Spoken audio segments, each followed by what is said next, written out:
what they are saying is, you black people are my prisoners.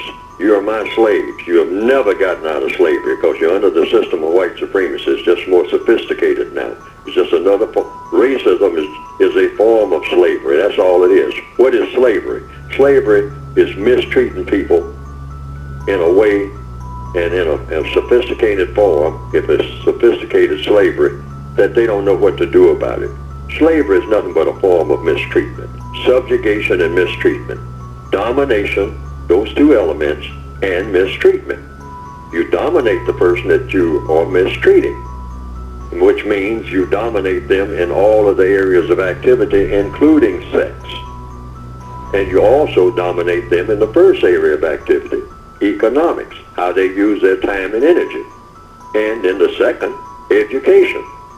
So you tell a black person, you will announce to the world yourself that black schools are inferior, you know, or that the education that black people are getting is an inferior education. Then you jump to labor, one of the areas of activity, and say, you're not educated, so therefore you can't work here. You don't have an education.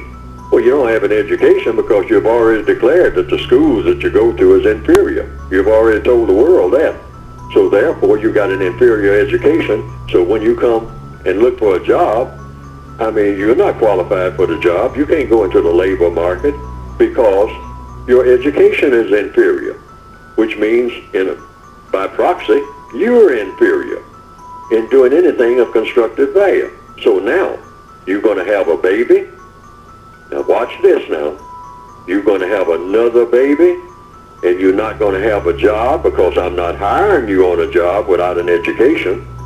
And I'm going to see to it you don't have an education because I never straightened out the school system. I've been arguing about the school system, about who's black and who's white, and who will go to what school, and how much money you will pay to go to school to get a so-called education. All right? Now you're going to have a baby on top of it without my authorization? I don't think so. So what I'll do, since you can't sustain yourself and support yourself and your baby, then I'm going to see to it you can't have no babies. Now how about them apples? And that's the correct thing for me to do, because I've cut you off from all resources where you can justify having a baby. Not only that, when it comes right down to it, as you get huffy about it, you can't even justify your existence. Because you're not supposed to be walking around on my planet with no education, don't have no job, and I'm not going to give you one. And I'm not going to allow you to make one for yourself.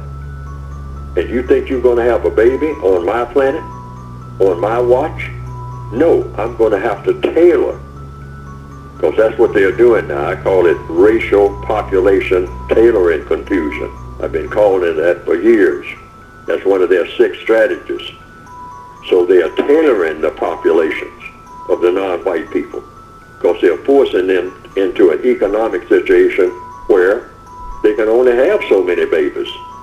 The white supremacists are correct about that. I mean, there are some people who run around in, you know, I recently read something about some people in the Amazon, I believe,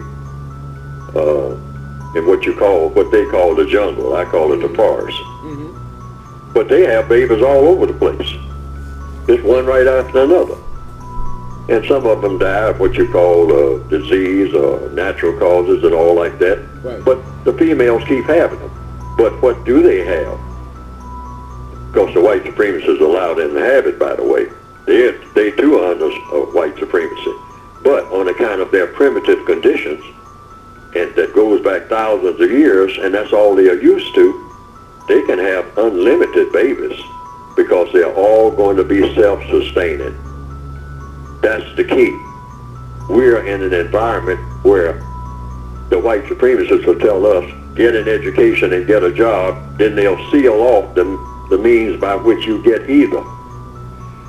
And if a few black people seem to really want to get educated and don't give up on it, then what have they been doing in the last 15 or 20 years? They've been going up on what? The price of getting the education, knowing full well that your grandmother ain't got that kind of money.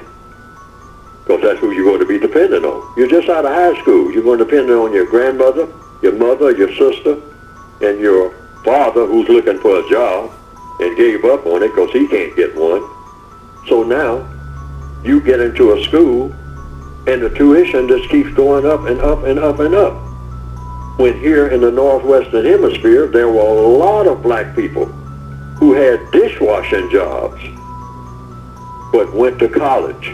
They were Pullman Porter's children who went to college. They weren't making a fortune, but they could at least get in some type of college. The white supremacists looked at that and said, we're getting too many educated black people here. How do we stop them from getting an education? Go up on the tuition. Hey, that's a no-brainer. We'll tell them in order to get, even walk in this classroom, I mean, hey, you got to be talking about at least $10,000 just to walk in and sit down. You haven't even been taught anything yet. But just to walk in and sit down, that's $10,000 right off the top.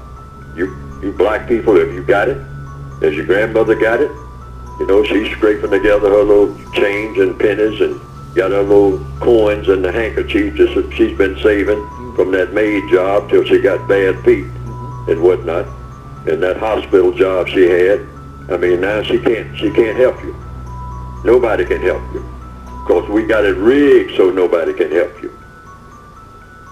So now you got to drop out and look for a job. And we don't have a job for you because you don't have an education. See how they got that thing rigged? I'm telling you, these people are the shrewdest people that the world has ever seen.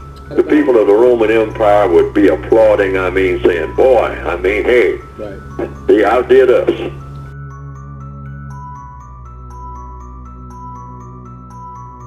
Instead of you and me running around here seeking allies in our struggle for freedom, in the Irish neighborhood or the Jewish neighborhood or the Italian neighborhood, we need to seek some allies among people who look something like we do. And once we get their allies,